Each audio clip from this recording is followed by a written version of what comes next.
The guard's hand closed around the boy's wrist before the glass doors could swing shut.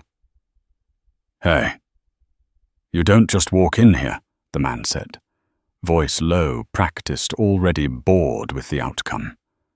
Every head in the marble lobby turned.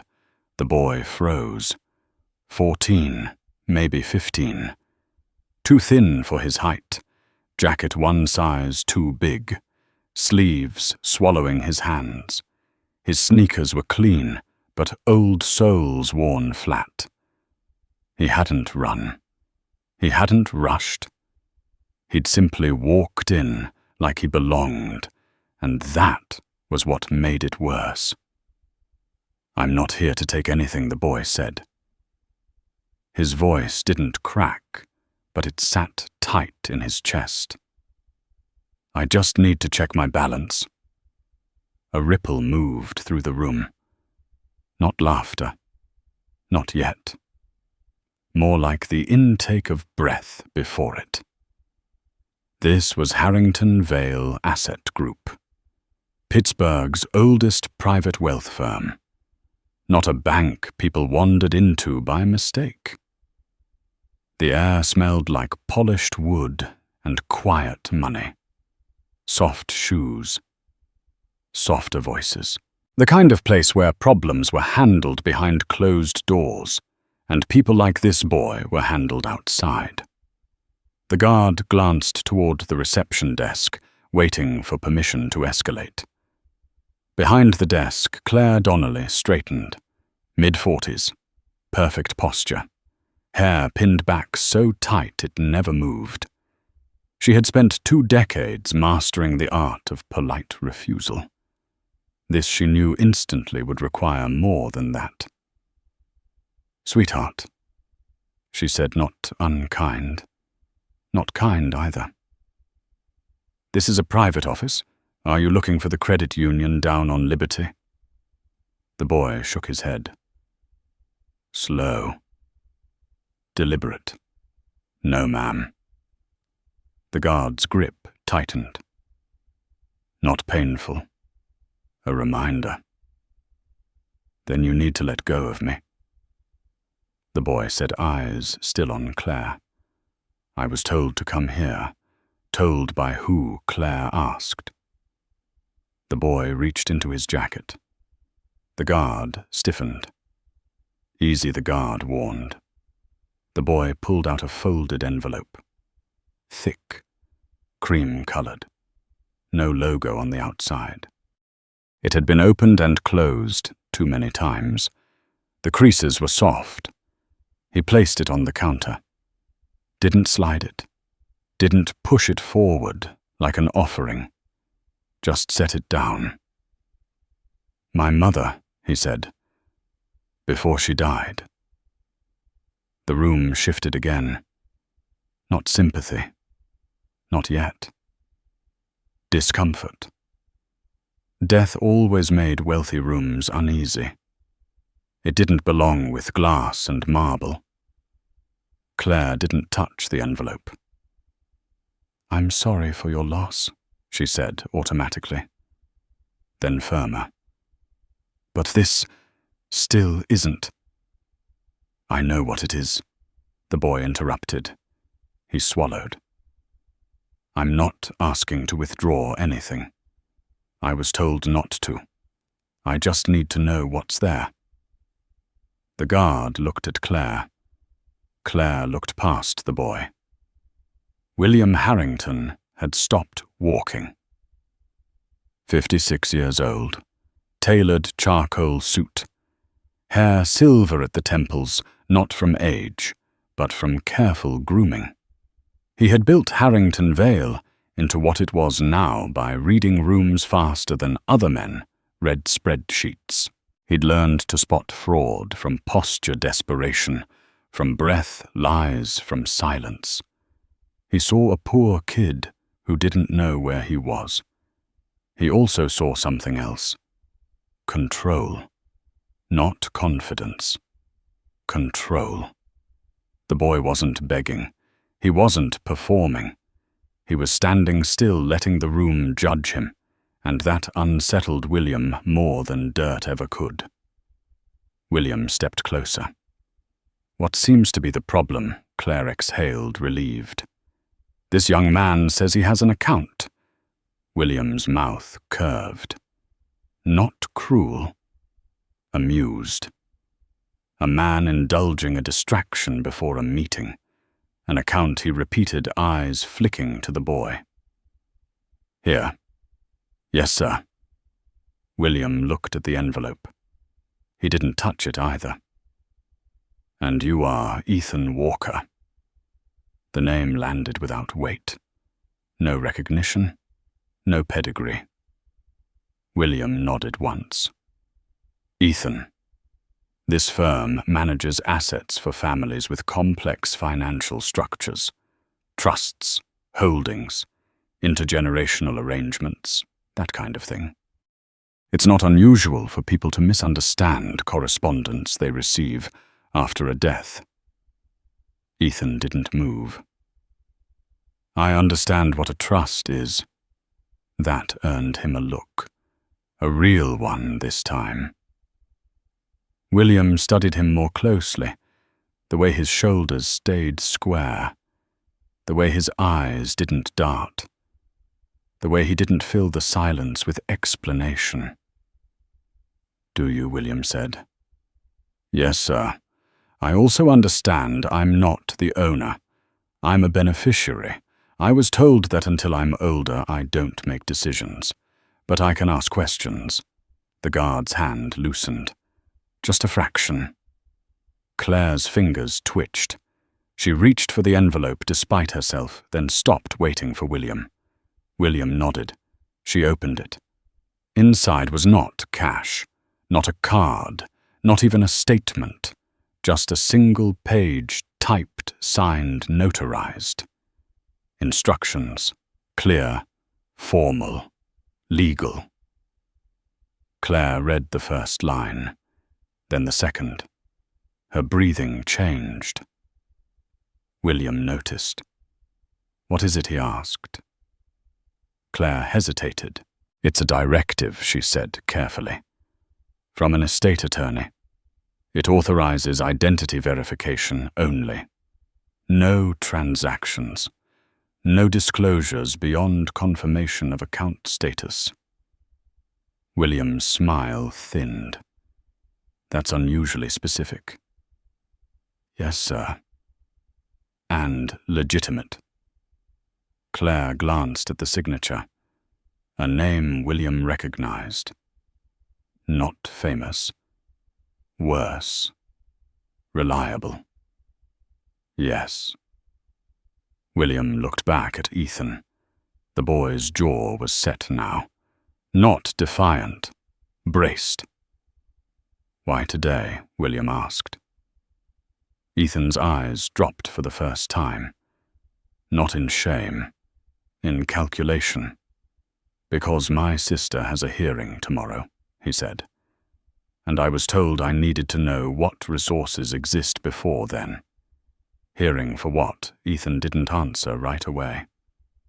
When he did, his voice was quieter. "Custody. That did it?"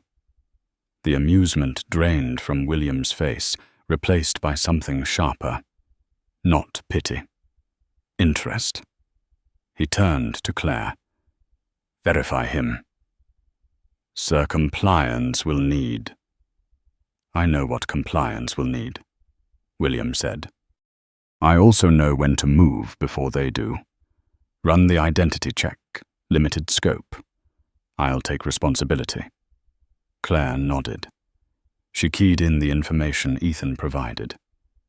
Name, date of birth, social security number spoken without hesitation. The screen loaded. William leaned closer more out of habit than necessity. The system didn't show a balance. Not yet. It showed structure. An irrevocable trust, established 6 months earlier. Corporate-backed insurance proceeds, oversight layers, legal firewalls, everything clean, everything deliberate. William felt the first cold slip of uncertainty. "Who told you to come here?" he asked again, softer now. Ethan watched the screen reflect in William's glasses. "My mother said people here would look at me and decide what I deserved before they knew who I was," he said. She said, to let them. The system finished loading. Claire's hand stilled over the mouse. "Mr. Harrington," she said. William didn't answer. He was staring now. Not at numbers, at implications. The boy wasn't rich. The boy was protected. And William realized too late that whatever was coming next was not a misunderstanding he could laugh off. Not anymore. The room went quiet in a way that had nothing to do with politeness. William Harrington felt at first a pressure change behind the eyes, the sensation he'd learned to trust when a deal had teeth.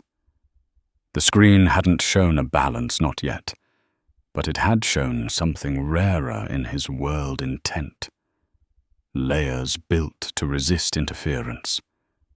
Safeguards written by someone who expected scrutiny and prepared for it. "Pause," he said, and the word carried.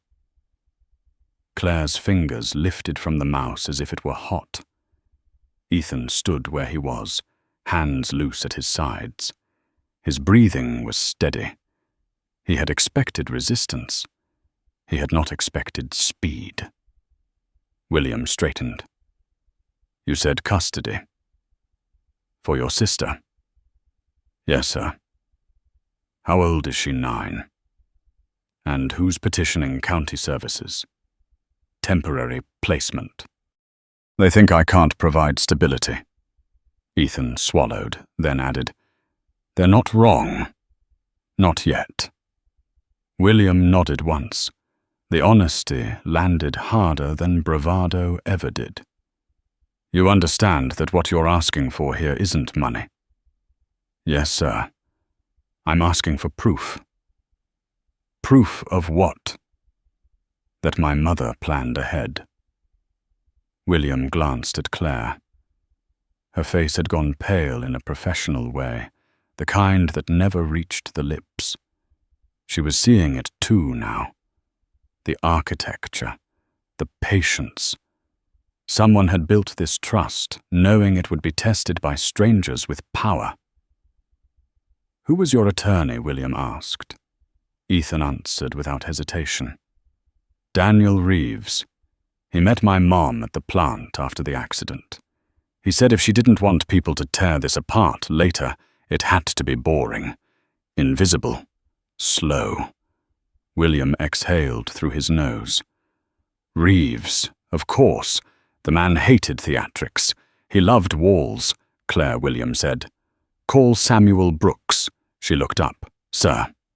"Now."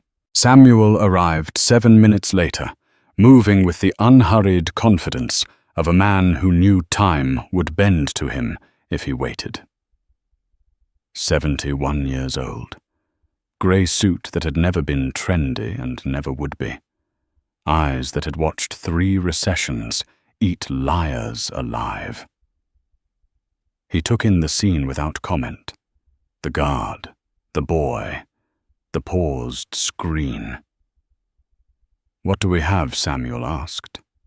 William gestured. "A beneficiary requesting confirmation." Samuel's gaze slid to Ethan. It didn't linger on the jacket. It went straight to the eyes. "Name Ethan Walker." Samuel nodded. "Sit," he said, pointing to the chair by the desk. Not a request, not a kindness, a practical choice. Ethan sat. Samuel leaned in hands braced on the counter. "You're not asking for numbers," he said quietly. "You're asking for standing." "Yes, sir. Because someone told you standing matters more than cash." "My mother." Samuel nodded again. He turned to Claire. Proceed. Limited disclosure. The screen shifted. Not figures, a timeline.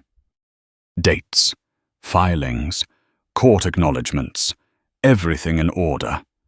Everything patient. William felt the second shift, then deeper than the first. This wasn't a surprise windfall. This was a defense. "Where is your sister right now?" Samuel asked. "With Mrs. Alvarez. Down the hall from our place. She's watching her until the hearing." "And your place?" Ethan hesitated, not because he didn't want to answer, because he was choosing words. "It's clean," he said. "But it's small, and the heat cuts out." William closed his eyes for half a second. He saw a judge's face, neutral, tired, heard the word stability spoken like a verdict. Samuel straightened. "The trust stipulates interim support contingent on guardianship proceedings," he said to William, not looking at him. It anticipated this. William's jaw tightened. Anticipated what? That the system would doubt him, Samuel said, and that he'd need help without control. Ethan looked between them. "Does that mean," Samuel held up a finger, "it means you don't argue tomorrow. You don't posture. You present documentation. You let the process do what it was designed to do. And if it doesn't?" Samuel's mouth curved just a touch. "Then we escalate." William cleared his throat. "I'd like to be present." Samuel finally looked at him. Really looked. "No, you wouldn't." William bristled. "This is my firm." "And that is a child?" Samuel said, voice calm. "You being there would complicate things." Ethan shifted in his chair. "I don't want favors." William turned to him. "No one said favors." Samuel slid a folder across the desk. "This is a letter. It doesn't state amounts. It states existence. It states oversight. It states continuity. It states that resources are available to ensure welfare pending adjudication." Ethan took the folder with both hands. His fingers trembled now, just a little. He didn't hide it. William watched the tremor and felt something in his chest that had nothing to do with risk. "Why didn't she tell you?" William asked.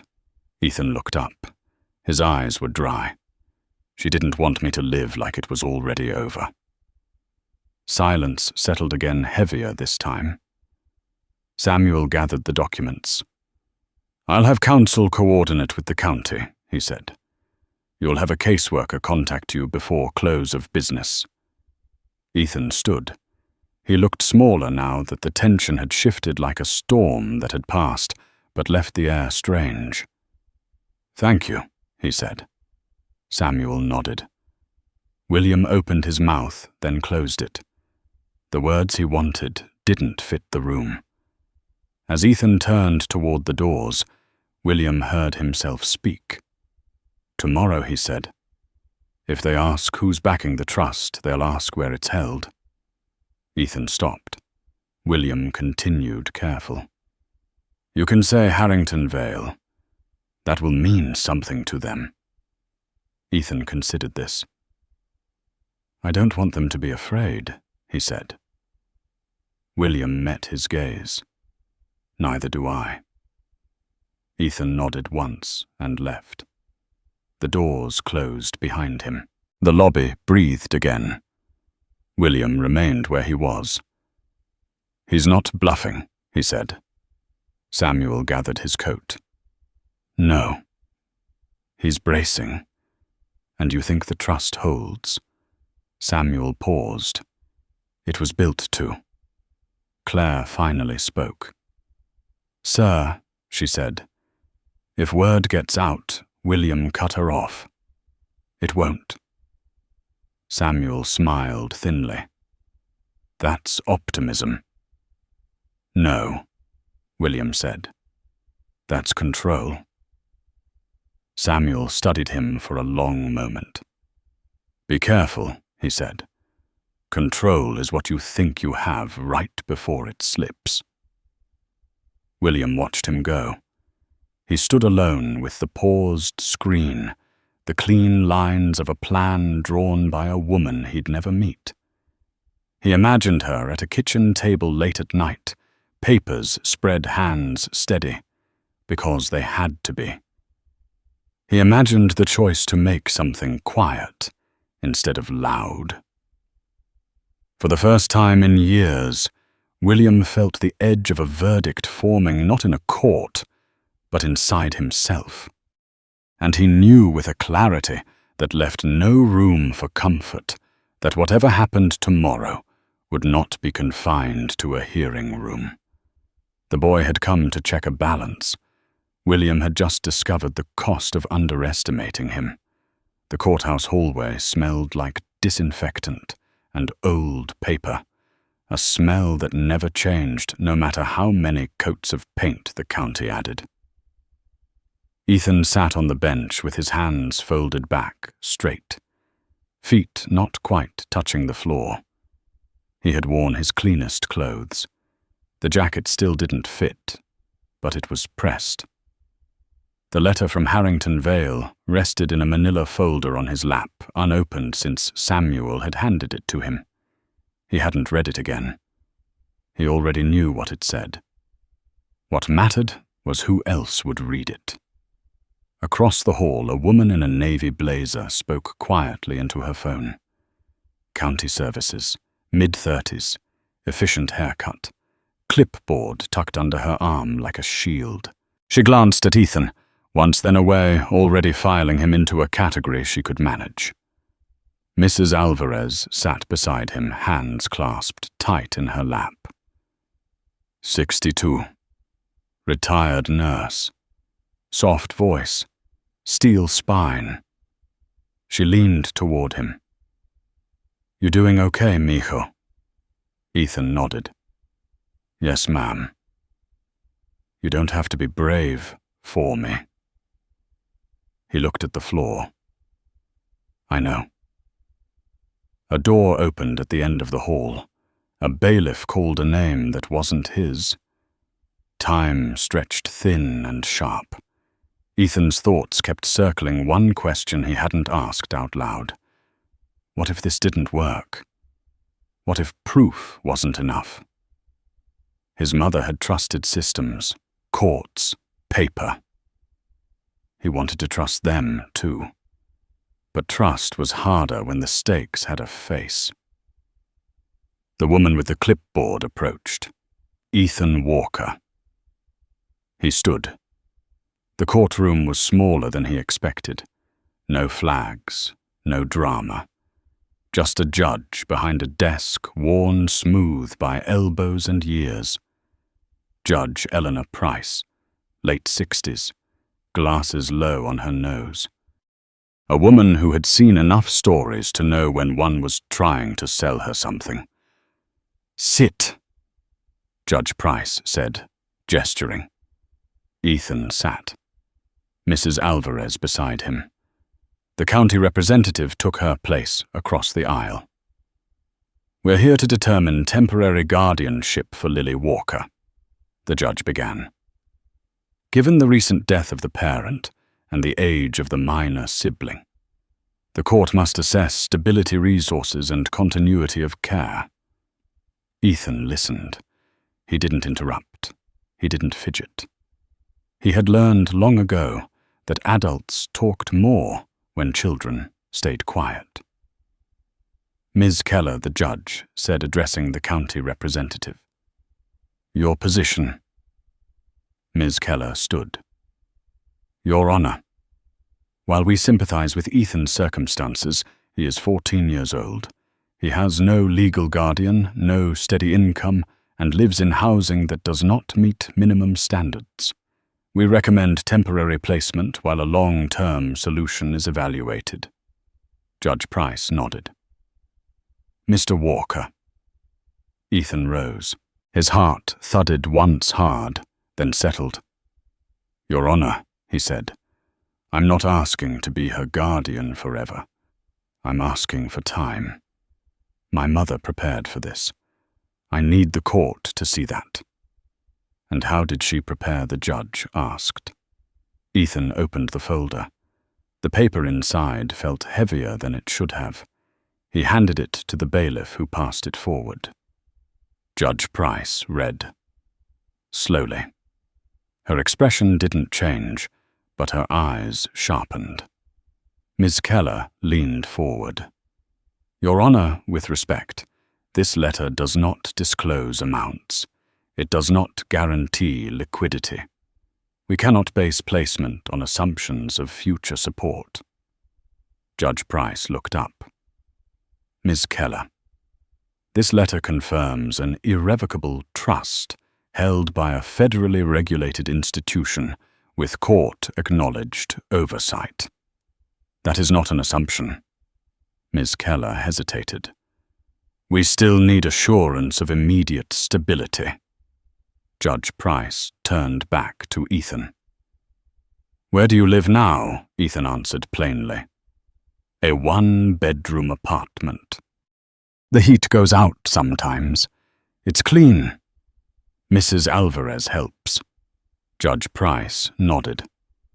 "And school, I haven't missed a day." She studied him, the way his shoulders squared, the way his voice didn't waver. "You understand that this is not about what you deserve," she said. "It's about what your sister needs." "Yes, Your Honor." "And what does she need?" Ethan swallowed. "She needs to know I'll be there when she wakes up." The courtroom went still. Judge Price removed her glasses. She looked at Ms. Keller. "Has the trust been verified?" "Yes," Ms. Keller said reluctantly. "We received confirmation this morning." "Then here is what we will do," the judge said. "Temporary guardianship will remain with Mrs. Alvarez for 30 days. During that time, Mr. Walker will reside with his sister. County services will monitor. The trust will provide for housing adjustments as needed. We reconvene in 30 days. Ms. Keller opened her mouth, closed it. Judge Price looked at Ethan. "This is not a victory. It is a responsibility." Ethan nodded. "I know." The gavel tapped once. Decision made. Outside, the hallway felt brighter. Mrs. Alvarez hugged Ethan hard. "Your mama was something else," she whispered. Ethan didn't answer. He couldn't yet. At the far end of the hall, William Harrington stood near a window phone in hand, unread messages stacking up. He had arrived late and stayed silent as Samuel instructed. He watched Ethan exit the courtroom, not with relief, but with resolve. Samuel joined him. She split the difference. William nodded. She bought him time. That's all anyone ever really buys. Ethan noticed them then. He hesitated, then approached.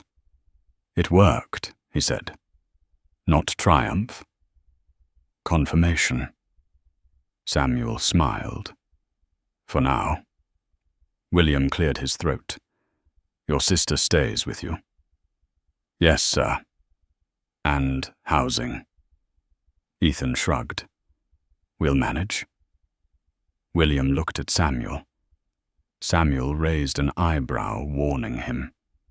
William chose his words carefully. "The trust allows for adjustments. You don't have to struggle to prove something to anyone." Ethan considered this. "I'm not trying to prove anything," he said. "I'm trying to keep a promise." William felt the words land somewhere he hadn't guarded. "Good," he said quietly. As Ethan walked away, William remained by the window. Outside, traffic moved in steady lines, life continuing indifferent. Samuel watched him. "Don't confuse proximity with permission," he said. William nodded. "I know." But he also knew something else now. The boy hadn't come to the bank to access power. He'd come to measure it. And in doing so, he had shifted the balance in a way William could feel, even as the numbers remained hidden. The hearing was over. The reckoning was not. The apartment smelled like burned toast and lemon cleaner, the kind of smell that came from trying too hard to make a small place feel permanent. Ethan stood in the doorway and listened before stepping inside. Lily's laugh cut through the thin walls, bright and sudden, followed by Mrs. Alvarez telling her to slow down, careful with the chair. The sound loosened something in his chest he hadn't realized was locked. "I'm home," he said. Lily appeared around the corner and ran into him full force, arms wrapping tight around his waist. "You said it worked," she said into his jacket. "Mrs. Alvarez said it worked." "It worked," Ethan said. He held her longer than necessary. He didn't apologize for it. Mrs. Alvarez watched them from the kitchen, eyes tired but warm. "Judge gave you breathing room," she said. "Not forever, but enough." Ethan nodded. Enough. That night, after Lily fell asleep on the couch with her homework still open, Ethan sat at the small table and unfolded the second envelope Samuel had given him before they left the courthouse. This one was thinner. He'd been told not to open it unless he needed clarity. He needed it now. The letter inside was handwritten, his mother's handwriting. Slanted slightly to the right, careful like each word had been placed rather than written. "Ethan, if you are reading this, it means something is already hard. That's all right. Hard does not mean wrong." He read slowly. About planning without panic, about choosing boring solutions that lasted, about trusting people who asked fewer questions and built stronger walls, about not being ashamed of needing help. If someone treats you differently because of what they think you have, remember how they treated you before they knew. He folded the letter and pressed it flat with his palm.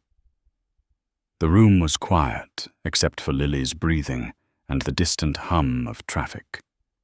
Tomorrow would bring another meeting, another adjustment, another set of eyes measuring him. He was ready. Across town, William Harrington sat alone in his office long after the lights in the building dimmed. He hadn't gone home. He hadn't opened the reports on his desk. He stared at the city through glass designed to keep sound out and control in. His phone buzzed. A message from compliance, another from legal. The machinery was already moving gears, turning in response to a trust that didn't need defending. He thought of the boy's voice in the courtroom. Not loud, not clever. Steady. William closed his eyes and saw his own childhood kitchen. His mother's hands rough from work, counting bills at the table, the numbers never quite lining up. He had sworn he would never live like that. Somewhere along the way, he had confused escape with erasure. The next morning, the bank's executive floor buzzed with quiet tension. News had traveled not loudly but sideways the way it always did. A trust, a minor, a court appearance. The details were vague. The implications were not. William stood at the head of the conference table as department heads took their seats. Faces he'd known for years. Faces that rarely showed uncertainty. "We are not discussing numbers," William began. We are discussing posture. One of the partners frowned. Posture toward what? Toward people, William said. Toward processes. Toward assumptions. A murmur moved through the room.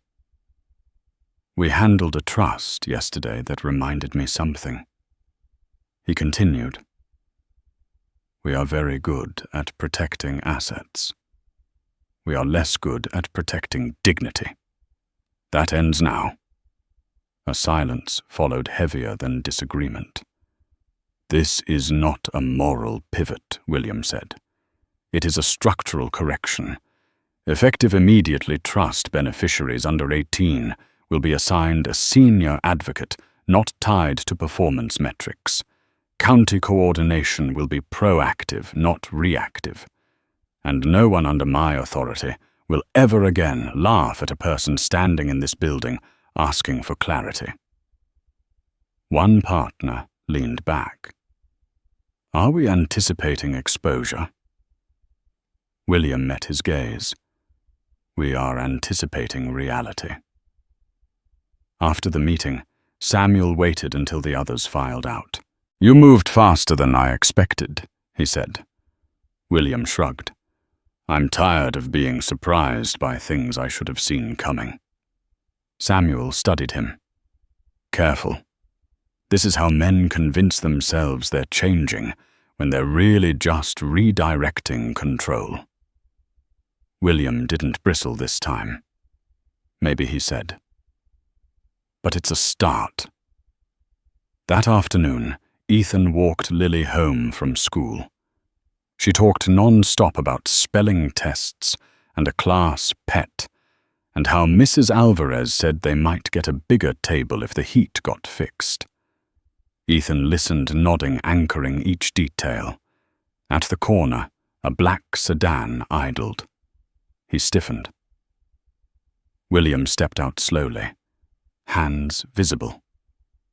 Suit immaculate, but posture unassuming. I hope this is all right, he said. I didn't want to call. Ethan positioned himself half a step in front of Lily without thinking. What do you want? William noticed. He respected it. A conversation, he said. Nothing more. Ethan considered this, then nodded toward the stoop. 5 minutes. They sat.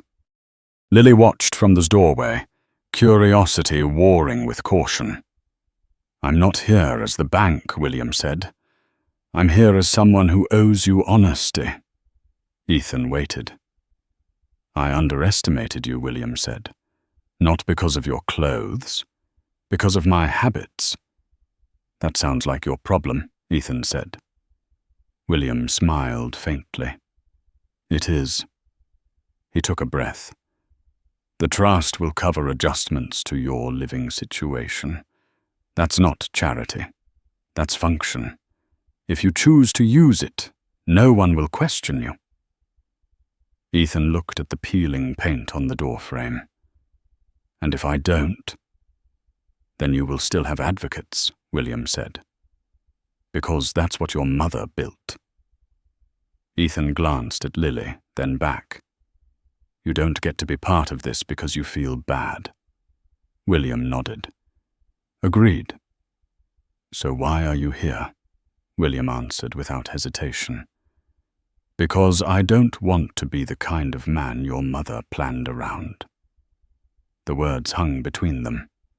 Not an apology, not a promise. Something else. Ethan stood. 5 minutes are up. William rose. Fair. As he walked back to the car, Lily whispered, Was he important? Ethan watched the sedan pull away. He thinks he is, he said. Then softer. That's not the same thing. That night, Ethan lay awake, staring at the ceiling, listening to the building breathe. The trust existed. The court had ruled. The bank had shifted. But the real weight sat in the quiet choices ahead. Where to live? How to ask for help without becoming it? Across the city, William sat at his kitchen table, reading a copy of the trust summary Samuel had left him. Not for work, for study. He read the clauses written to withstand pressure, the margins that left room for humanity. He poured himself a glass of water and thought of the question Ethan had never asked out loud. What if this didn't work? William had built his life on answers. Tonight he sat with the question, and for the first time, he didn't rush to silence it. The notice came taped to the inside of the mailbox, folded twice, the paper creased from someone else's impatience. Ethan read it, standing in the hallway. Lily peering around his elbow. Mrs. Alvarez hovering a step back like she could will the words to soften if she didn't look too closely. Inspection. Code compliance. 7 days. The building had been flagged after a gas leak 2 blocks over the city, working its way outward in neat circles that never quite reached the places that needed help, until something broke. "It's just an inspection," Mrs. Alvarez said. "They do this all the time." Ethan nodded. He had learned to nod at statements meant to steady adults. He folded the notice and slid it into his pocket. "I'll handle it." At school, Lily's teacher pulled him aside. "She's been distracted," she said gently. "Not failing, just watching the door." "She'll be okay," Ethan said. "I'll make sure." The teacher studied him. "You shouldn't have to make sure of everything." Ethan smiled in the way people did when they were done explaining themselves. By noon, the county caseworker called. Ms. Keller's voice was professional, clipped. "I'm scheduling a home visit ahead of the 30-day review. Tomorrow morning." "Tomorrow?" Ethan asked. Yes, he looked at the clock on the wall. The hand ticked. He imagined the radiator's colmos, coughing the loose window that whistled when the wind shifted. "We'll be here." When he hung up, his phone buzzed again. A text from an unknown number. "Samuel Brooks. Inspection notice reached legal. Do not panic. Call me when free." Ethan waited until Lily was asleep before dialing. Samuel answered on the first ring. "They're stacking," Samuel said. "Not illegally." "Predictably." "They can't take her," Ethan said. Samuel paused. "They can try." Ethan's grip tightened. "What do I do?" "You prepare," Samuel said. "And you choose where you want to stand." That night, Ethan spread papers across the table. The trust letter, the court order, utility bills, school attendance, Mrs. Alvarez's affidavit. He made piles. Order felt like defense. Across town, William Harrington sat through a dinner he didn't taste. A partner leaned in, voice low. "We're hearing things," he said. "County sniffing around a minor beneficiary. If this goes public, it won't." William said. "You sure?" William set his fork down. "I'm certain."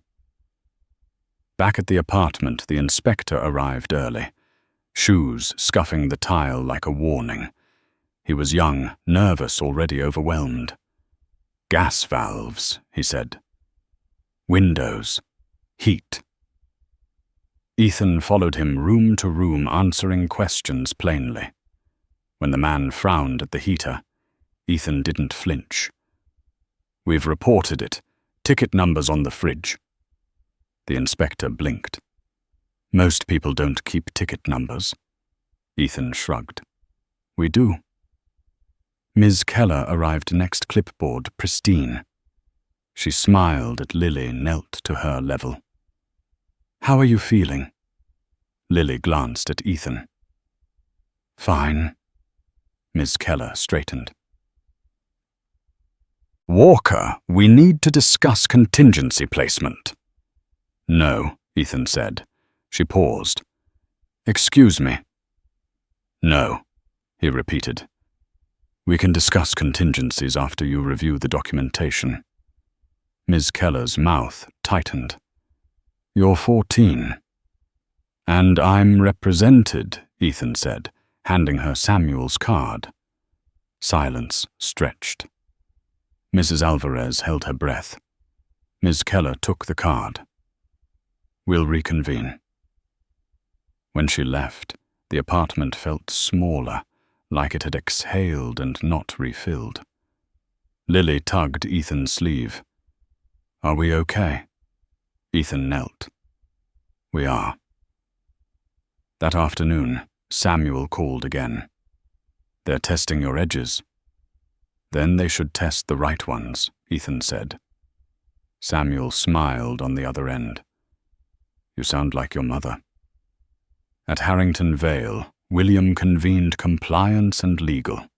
"If county escalates," he said, "we respond with transparency and speed. No grandstanding. No leaks." A junior associate raised a hand. "Sir, are we intervening?" William considered the word. "We're honoring an architecture designed to function under pressure." That evening the heater failed. It went with a soft click like a decision made elsewhere. Lily wrapped herself in a blanket. Ethan lit the stove and warmed water, careful, controlled. He thought of the inspection notice of 7 days compressing into one night. He called Samuel. "Heat's out. Document it." Samuel said, "I'll make a call." Minutes later, William's phone buzzed. A single line from Samuel. "If you're going to act, act clean." William stared at the message, then stood. He drove himself no driver coat folded on the seat. He parked 2 blocks away and walked the rest. The building loomed familiar now. He climbed the stairs, counting breaths. When Ethan opened the door, surprise flashed, then caution. "I'm not here to fix it," William said before Ethan could speak. "I'm here to offer an option." Ethan stepped aside enough to let him see Lily shivering under blankets. William felt the room measure him. "There's a temporary unit," William said. "Short term. Same district. Heat inspected. You decide." "No strings?" Ethan asked. "No strings," William said. "Paperwork already drafted. Decline if you want." Ethan looked at Lily, looked at Mrs. Alvarez, looked at the heater. He made a choice that felt like swallowing pride and calling it wisdom. "We'll take it." They moved that night. Not everything. Just enough. William waited in the car, silent, as Ethan locked the door one last time. The unit was clean, modest, warm. Lily sighed and fell asleep on the couch within minutes. As dawn crept in, Ethan sat at the table, hands wrapped around a mug. "This doesn't mean you get to decide things," he said. William nodded. "I know." Outside, a county vehicle rolled past and didn't stop. Later that morning, Ms. Keller called. Her tone had changed. "We've reviewed the new housing arrangement," she said. "We'll note improved stability." "Thank you," Ethan said.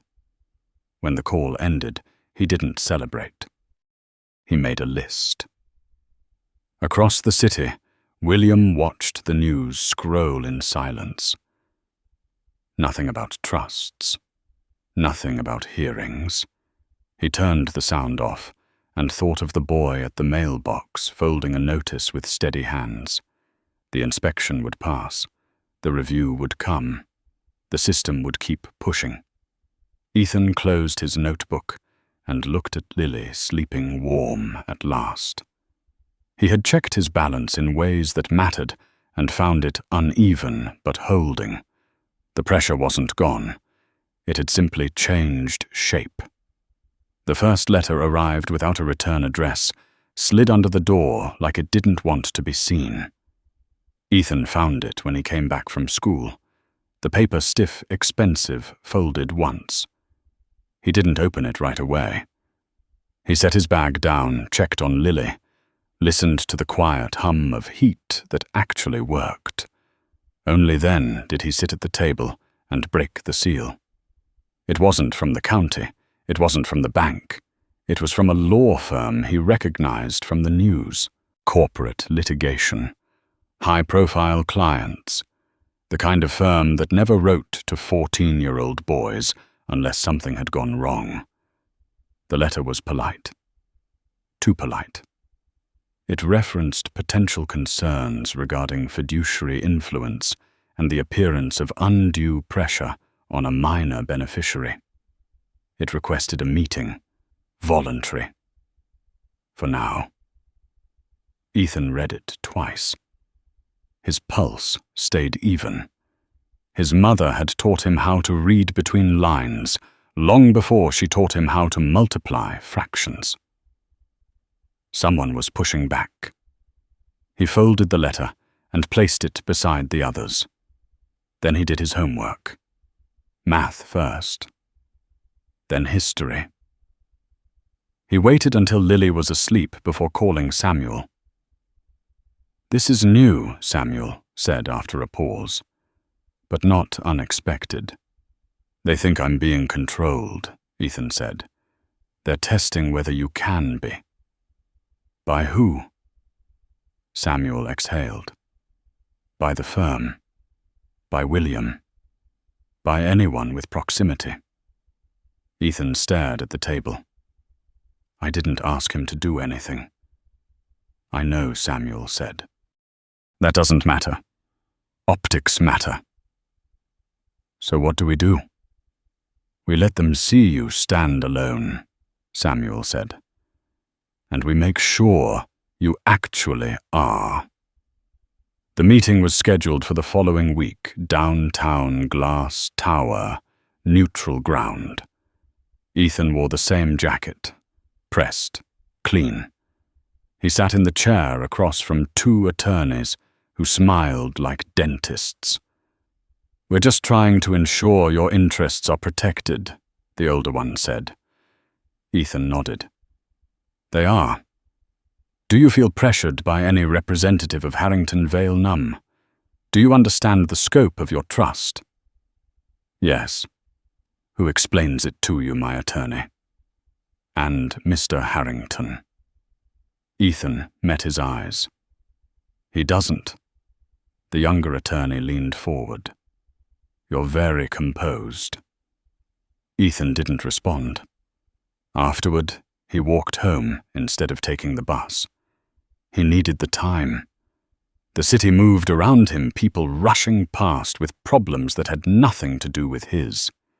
He felt older than he should, and younger than anyone would admit. Across town, William Harrington received a call he had been expecting. "They're circling," the voice said. "A board member. One of the careful ones. If this looks like influence, it becomes liability." "I'm aware," William said. "You've been visible. Not intentionally, that won't matter." William ended the call and stared at the skyline. He had built his career on anticipating risk, and yet this one felt different. It wasn't about exposure. It was about restraint, knowing when not to act. He called Samuel. "I'm stepping back." Samuel didn't sound surprised. "Good." "Good isn't what I feel," William said. "I feel like I'm abandoning them." "You're doing the opposite," Samuel replied. "You're giving them room to breathe." The next few days passed quietly. too quietly.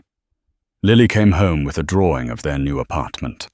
Mrs. Alvarez started cooking again. Ethan kept his head down. He answered calls. He documented everything. Then the second letter arrived. This one from the county. It wasn't a threat. It was worse. A notification of review, expanded scope, financial oversight, third-party evaluation. Ethan read it once and closed his eyes. At the review meeting, Judge Price listened more than she spoke. The county presented concerns about influence, about sudden housing changes, about the presence of powerful institutions in a child's life. Ethan waited until she addressed him directly. "Do you understand why they're worried?" she asked. "Yes," Ethan said. "And do you think they're wrong?" Ethan considered the question carefully. "I think they're afraid of the wrong thing." Judge Price raised an eyebrow. "Explain." "They're afraid someone will take advantage of me." "Because of what my mother left," Ethan said. "They're not afraid of what happens if no one helps when the system pushes." The room went quiet. Judge Price leaned back. "And what do you want, Ethan?" "I want to finish school," he said. "I want my sister to sleep through the night. I want adults to stop deciding that care and control are the same thing." The judge studied him for a long moment. "You're asking a lot." "I know." When the ruling came, it was narrow. Oversight increased. Reporting required. Independence reinforced. But custody remained. Outside the courthouse, Samuel clasped Ethan's shoulder. "You did well." "I'm tired," Ethan said. "You're allowed to be." Across the street, a black sedan waited, engine idling. William stayed inside. He watched Ethan emerge, saw the set of his shoulders. He didn't wave. He didn't approach. He let the distance stand. That night, William sat alone at home, the quiet louder than usual. He opened a drawer he hadn't touched in years and pulled out an old photograph. His daughter, younger than Lily, now smiling with trust he hadn't earned at the time. He placed the photo face down and poured himself a glass of water. He didn't drink it. Ethan lay awake, listening to the city settle. The trust was intact. The system had adjusted, but the pressure had shifted again, tightening in ways he couldn't yet see. He reached for his mother's letter and read the last line again. The ink faded, but steady. Hard does not mean wrong. Outside, somewhere above the city, planes crossed paths in the dark, each guided by unseen hands. Each trusting the structure holding them would not fail. The call came during math class, vibrating once against the metal leg of Ethan's desk before going still. He didn't answer. He never answered calls during school. That was one of the rules he'd made for himself, the kind of rule that kept everything else from sliding. When the bell rang, the number was still there. Unknown. No voicemail. By the time he reached the office, the secretary was already standing. "Ethan, there's someone here to see you." "Who?" She hesitated. "She says she knew your mother." That stopped him. The woman waiting by the window was in her late 50s. Hair pulled back too tightly, coat too nice for the neighborhood, but worn at the cuffs. She held her purse with both hands, knuckles white, like it was the only thing keeping her upright. "You're Ethan," she said. Not a question. Yes, ma'am. I'm Carol Whitman, she said. I worked with your mum at the plant before she transferred to nights. Ethan felt the room tilt slightly. Why are you here? Carol swallowed. Because I saw your name in a filing. His stomach tightened. What filing? She glanced at the secretary, then back. Not here. They sat at a diner 3 blocks away, the kind that still served coffee in thick mugs, and didn't ask questions if you stayed too long. Carol stirred cream into her cup until it went cold. They're reopening an internal review, she said, finally. About the accident. Ethan's fingers curled around his mug. They already settled. Yes, Carol said. With your mother. Quietly. But the trust drew attention. Someone asked how a night shift cleaner had legal counsel sharp enough to build something that airtight. Ethan's voice stayed level. And they're worried it wasn't just an accident, she said. They're worried someone knew something before the explosion. The word hung there. Explosion. Not accident. Not incident. My mother didn't say anything about that, Ethan said. I know, Carol said quickly. She wouldn't. She protected people. Sometimes even when they didn't deserve it. Ethan looked out the window. He remembered his mother coming home with ash on her sleeves, scrubbing at it in the sink until her hands went red. Why tell me now? Because they might come for you, Carol said. Not like before. Not custody. Questions. Depositions. Pressure. And because I don't trust them to keep it clean. Ethan sat back. What do you want from me? Carol met his eyes. Permission. To tell the truth. The meeting with Samuel happened that night. Carol told her story again, slower this time, about faulty valves, about ignored warnings, about a supervisor who signed off on safety checks he never performed, about Margaret Walker filing reports no one wanted to read. She saved lives, Carol said. The night it blew, she'd already rerouted the crew. Samuel listened without interruption. When she finished, he folded his hands. If this becomes public, he said, it changes the nature of everything. Ethan felt something hard settle in his chest. Then maybe it should. Samuel looked at him carefully. You understand what that invites? Yes, Ethan said. But I also understand what silence costs. Across the city, William Harrington read the same news that Carol had seen, the internal chatter leaking through channels he knew too well.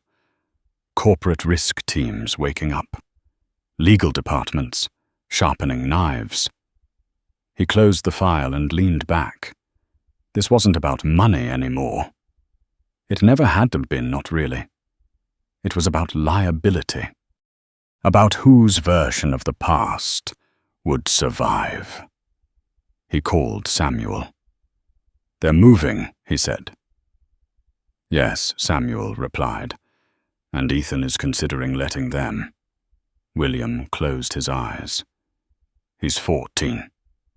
He's prepared, Samuel said, because his mother prepared him. Silence stretched between them. If this goes forward, William said, they'll try to discredit him. They'll try, Samuel agreed. William stood and walked to the window. Below, the city moved without him. What do you need? Nothing. Samuel said, not yet. The subpoena arrived 2 days later, delivered to the temporary apartment by courier. It named Ethan as a material witness. It requested records correspondence testimony. Lily found it first. "Is this bad?" she asked, holding the envelope like it might bite. Ethan took it gently. "It's just grown-up paperwork. Are you in trouble?" "No," he said. Then, after a moment, "But someone else might be." That night he read his mother's letter again, slower than before. A sentence he hadn't noticed stood out now. "Sometimes the right thing costs you twice. Once when you do it. Once when people notice." At the deposition prep, the attorney spoke softly. "They will try to confuse you. They will ask the same question 3 ways. They will suggest your mother misunderstood technical details." Ethan nodded. "She didn't." "I know," the attorney said.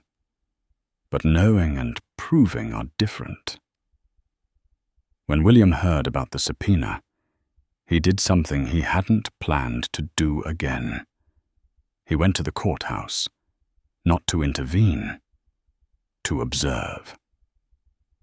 Ethan entered the building flanked by Samuel and the attorney. He didn't look for William. He didn't need to. He walked with the quiet certainty of someone who had already decided where he stood. Inside, the questions came fast. Dates, names. What had his mother told him? When? How often? Did she seem upset? Did she talk about money? "No," Ethan said again and again. "She talked about safety." One attorney leaned forward. "Do you believe your mother anticipated litigation when she established the trust?" Ethan paused. "I believe she anticipated resistance." "From whom?" "From anyone who benefited from pretending nothing was wrong." The room went still. Outside, reporters gathered, not many, but enough. A boy, a trust, a dead worker, a reopened case. It had all the ingredients. William watched from the steps unseen. He felt the pull to step in to control the narrative to shield. He didn't. He remembered Samuel's warning. Proximity was not permission. When Ethan emerged, cameras flashed. Questions flew. "Did your mother die because of negligence?" Ethan stopped. He turned once, slowly. "My mother died because people ignored warnings they didn't want to hear," he said. "I'm just here to make sure they hear them now." William felt the words land like a verdict. That night, the story broke online. Not loud, not viral. But it was there. Margaret Walker, night shift worker, whistleblower. Ethan sat at the table, Lily asleep nearby, the city buzzing beyond the window. The balance had shifted again, heavier now, more dangerous. He didn't know how it would end. Across town, William Harrington poured himself a drink and didn't touch it. He stared at the screen at a woman he had never met, and a boy who refused to be small. For the first time, he understood what the trust had really been. Not protection, preparation. The city didn't wake up to the story all at once. It seeped in through morning radio, through headlines, half read over coffee, through a name repeated just enough times to feel familiar. Margaret Walker. By noon, Ethan had learned a new skill. How to move through a hallway without being seen. Mrs. Alvarez kept the television off. Lily's school sent an email offering additional support. The phone rang and rang and rang until Ethan powered it down and put it in a drawer. At Harrington Vale, the elevator stopped whispering. People spoke in rooms with doors closed. William Harrington sat through a risk committee meeting where no one mentioned Ethan's name, and everyone circled it anyway. This could expand, one executive said. If regulators step in. They will, another said. There's blood in the water. William listened. He said nothing. He had learned, finally, that silence could be an action. By late afternoon, the first van parked across from the temporary apartment. No logos, just a camera behind tinted glass. Ethan noticed it when he took out the trash. He stood there a moment, bag heavy in his hand, then walked back inside without looking again. Samuel arrived at dusk, coat damp, expression set. They've requested a formal inquiry, he said. State level? Ethan nodded. Okay. Samuel studied him. That's all. I don't get to choose whether it happens, Ethan said. I get to choose whether I lie. Samuel smiled faintly. Your mother would have liked that answer. They reviewed timelines. Statements. What Ethan knew and what he didn't. What he could say and what he should let others say for him. The apartment felt smaller with every document spread across the table. That night, Ethan dreamed of alarms he couldn't hear and doors that wouldn't open. He woke before dawn and sat on the floor until the light changed. At the plant, inspectors arrived with clipboards and faces tight with purpose. Former supervisors avoided cameras. Former co-workers began talking. Not loudly. Carefully. The way people do when they're done protecting the wrong things. William watched it unfold from his office, the city reflected in glass behind him. He recognized the pattern. Institutions moved when pressure became predictable. He also recognized the names appearing in filings. Men he had dined with, firms he had trusted. His assistant knocked. Sir, there's a request. William didn't turn. From who? Federal Counsel? They'd like a statement regarding your firm's role. William exhaled. Tell them we'll cooperate fully. And personally? William paused. Personally, I will say nothing. The next day, Ethan was asked to appear again, this time not as a witness but as context. The phrase landed oddly. He wore the same jacket. He walked the same steps. But the air felt different. He felt watched in a way that wasn't just curious. In the hearing room, Judge Price listened. She had read the reports. She had seen the footage. You understand, she said that your testimony may change the scope of this inquiry. Yes, Ethan said. And you understand the risks. Yes. She leaned forward. Why continue? Ethan thought of Lily asleep with the light on, because the dark still scared her. He thought of his mother washing ash from her sleeves. He thought of the word accident and how easily it had been used. Because stopping now would make everything she did pointless, he said.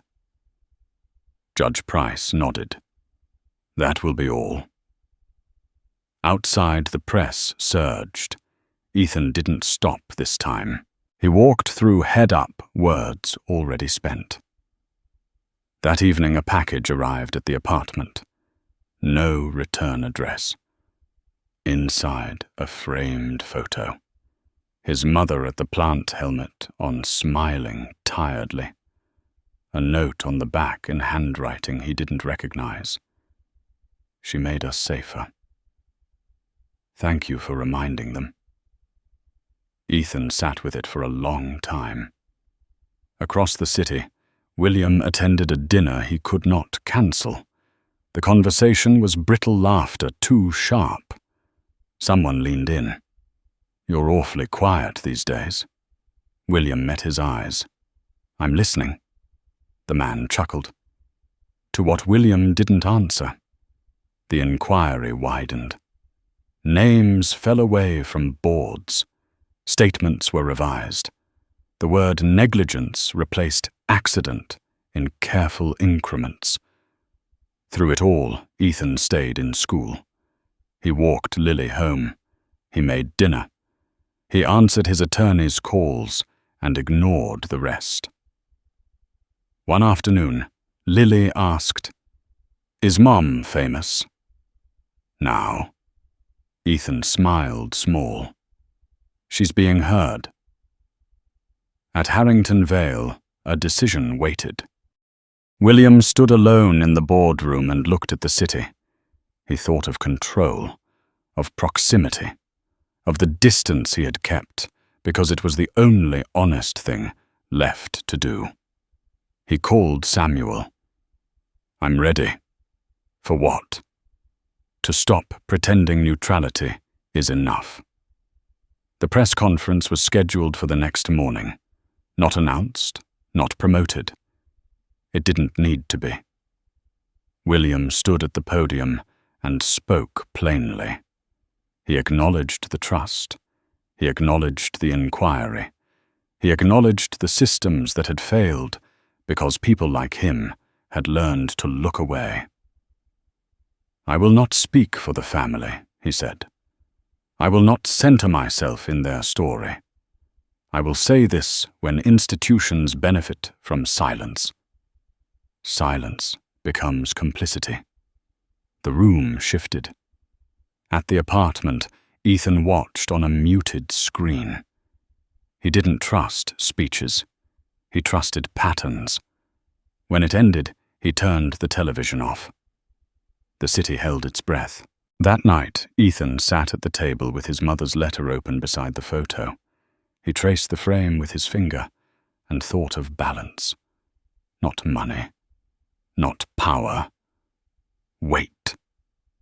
Across town, William sat at his kitchen table, the same photo on his screen, the same name in his mind. He felt the cost rising. He didn't flinch. The inquiry would take months. The outcomes would be uneven. There would be losses and partial victories, and truths buried in footnotes. Ethan closed the letter and stood. Lily slept. The apartment hummed. He had never asked for this kind of balance, but he would hold it anyway. The settlement talks began without ceremony, the way most consequential things did, quietly and behind closed doors. Ethan wasn't in the room. He was never meant to be. He sat in algebra class, pencil tapping once against the desk as numbers blurred and reformed. Lily had a spelling test that morning.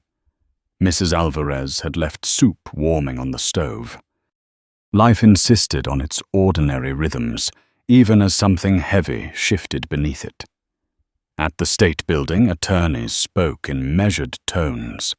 Words like exposure liability, corrective action, moved across polished tables. The plant's parent company had arrived with binders and patience, the kind learned from decades of wearing people down. Samuel Brooks sat at the end of the table, hands folded, listening more than he spoke. "This is not about money," he said once when someone tried to frame it that way. "This is about acknowledgement." A pause followed. A glance exchanged. The oldest trick was to pretend no one had asked. Outside reporters waited. They had learned the cadence of the story now. A boy. A trust. A mother who filed reports that went unanswered. They asked better questions because the easy ones had already been asked. Ethan felt the shift before he heard about it. Teachers stopped watching him like a fragile object. The caseworker's voice on the phone softened edges rounding. Lily came home with a note from school about a field trip and asked if they could afford it. Ethan wrote a check and then sat. For a long time, staring at the pen, surprised by how small the act felt. At Harrington Vale, William Harrington moved through days that no longer bent to him. Clients called with caution in their voices. Board members asked about optics and risk. He answered plainly and let the silence do the rest. He had expected backlash. He had not expected relief. In the evenings he walked. No driver, no phone. He passed buildings he had financed and never entered neighborhoods he had written off with a glance. He thought of the word neutrality and how easily it had protected him from choosing. The injunction came down on a Thursday. Temporary operational shutdown at the plant. Independent oversight. Mandatory safety restructuring. The word negligence appeared without qualification. Ethan read the notice on Samuel's phone while standing at the bus stop. He handed it back and said nothing. "That's it?" Samuel asked. Ethan shook his head.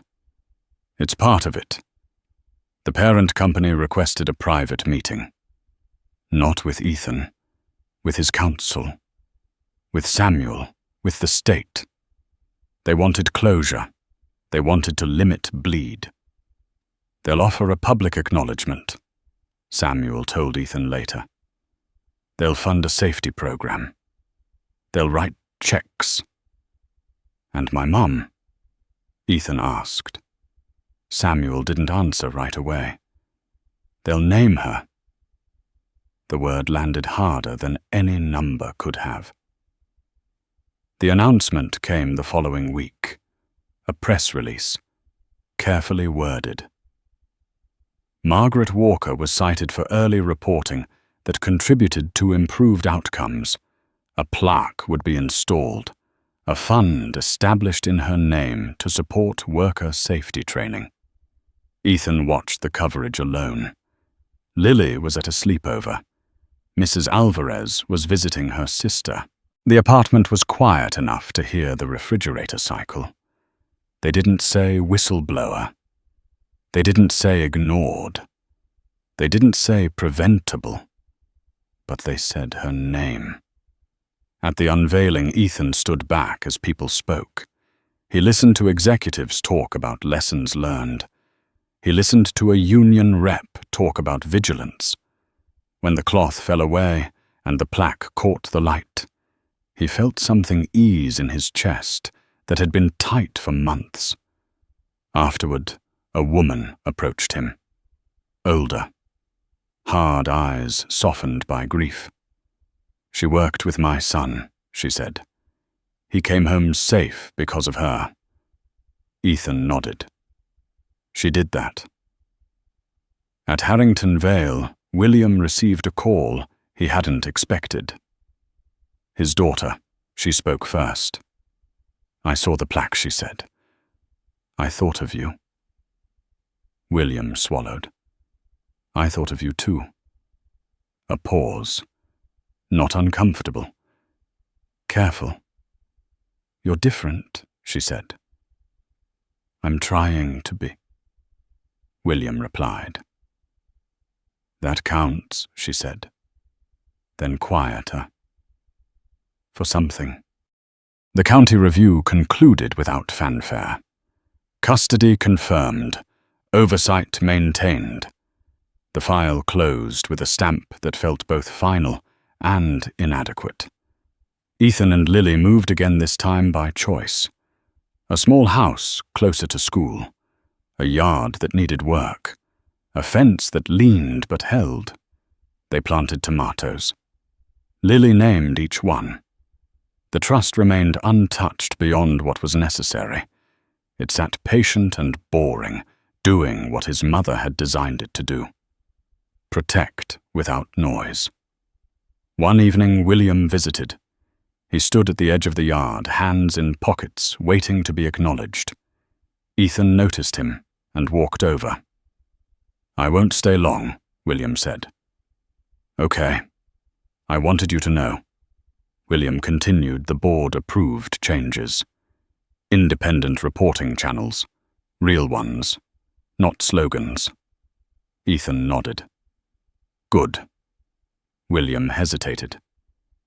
I also wanted to ask if you'd consider—" "No," Ethan said gently. William smiled, accepting.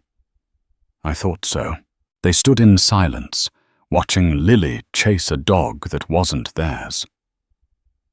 "I didn't come to ask for forgiveness," William said. "I came to say thank you." Ethan looked at him. "For what?"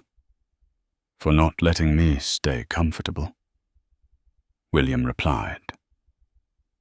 That night, Ethan sat at the kitchen table and opened his mother's letter again. He read it all the way through, not for guidance this time, but for memory. He thought of balance as something not fixed, something you adjusted and rechecked. Across the city, William sat at his own table, an old photograph turned face up at last. He felt the cost settle not as punishment, but as weight he had chosen to carry. The story would fade from headlines. The plant would reopen. People would move on. Ethan turned off the light and went to check on Lily. She slept with one hand curled around a tomato plant tag, dreaming of things that grew. The balance wasn't even. It never would be. But it was honest now, and for the first time that felt like enough. The morning light came in through the kitchen window, at an angle that made everything look softer than it was. Ethan stood at the sink, hands wrapped around a chipped mug, watching steam rise and vanish. The house was quiet, except for the ticking of the old wall clock and the low hum of the refrigerator. Lily was still asleep. Mornings like this were his favorite. Now, not because they were easy, but because they were predictable. Predictability had become its own kind of luxury. Outside, the neighborhood was waking up. A car door slammed. Someone laughed. A dog barked once, sharp and insistent. Life moved forward without ceremony.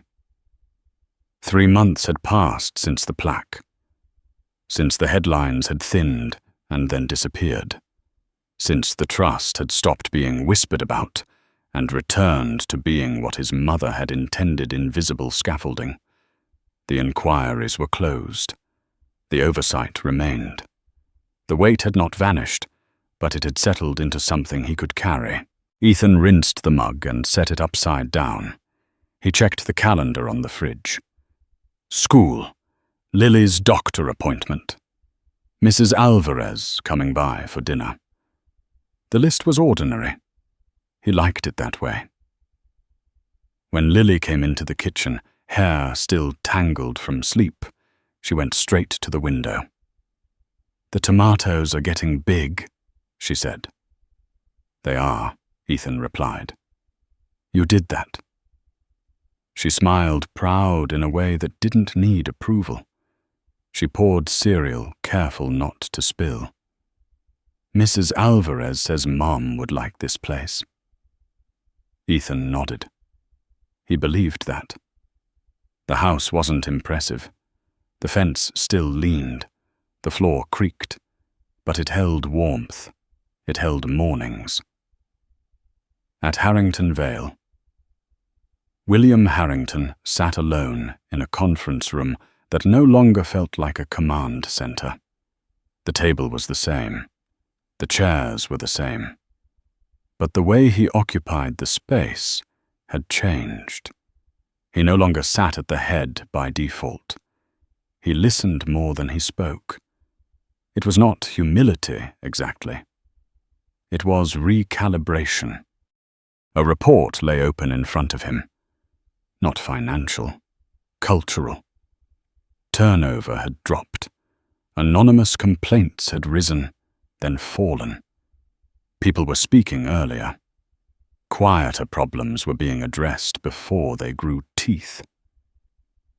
William closed the folder and looked out over the city.